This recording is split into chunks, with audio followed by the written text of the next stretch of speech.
Jesus is walking along the road, teaching his disciples as they go about the goal of his whole mission.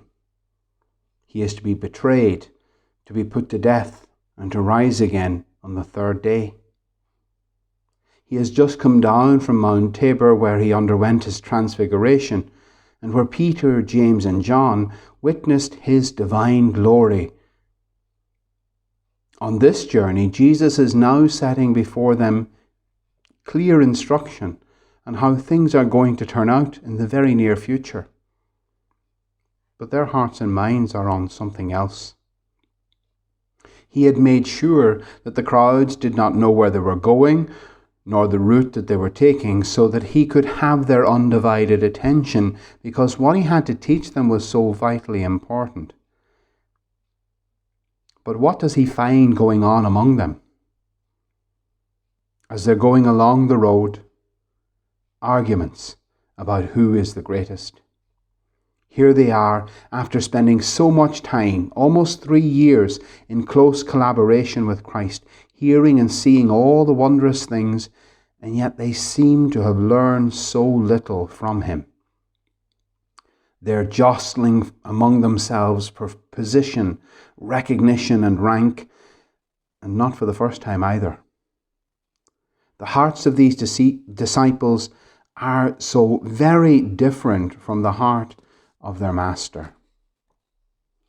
And if it can happen with the band of the apostles, who had such perfect and immediate contact with Christ, who opened his heart and mind to them, then it can certainly happen in our day also, in the church, in parishes, in prayer groups, within families. There can arise what the letter of St. James today calls jealousy and ambition, disharmony, wickedness, wars, and battles. And I think we all know that these things and all the division they cause is wrong. But it can be so hard to not rub someone up the wrong way, or to not feel put out by someone's words or behaviour which we find hard to take or objectionable. And God help anyone who steps on our toes or inadvertently shines a little brighter than we do in the eyes of others. There can be so many little rivalries and petty jealousies that can infect even the tightest knit family or group. And what is the solution to these things? Or what can be a wall against their arising in the first place? Jesus tells us to have a servant's heart.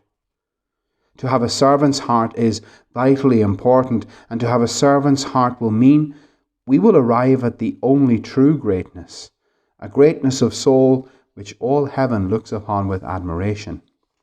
And that servant's heart was first found in Christ himself, who says elsewhere in the Gospel, "The Son of Man did not come to be served, but to serve, and to give his life as a ransom for many."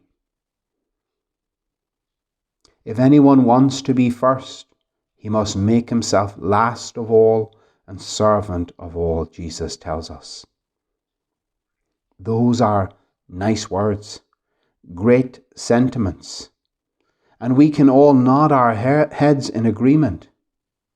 However, putting those words into practice in our daily lives is quite the challenge. We all do admire someone who is willing to roll up his or her sleeves and serve others, often with little or no recognition or recompense. That's because we recognize in that attitude and behavior something very noble and Christ-like. And so, in the church and in the family home, and even in the world of work, we admire leaders and people in authority who set themselves to serve the good of others as a real priority.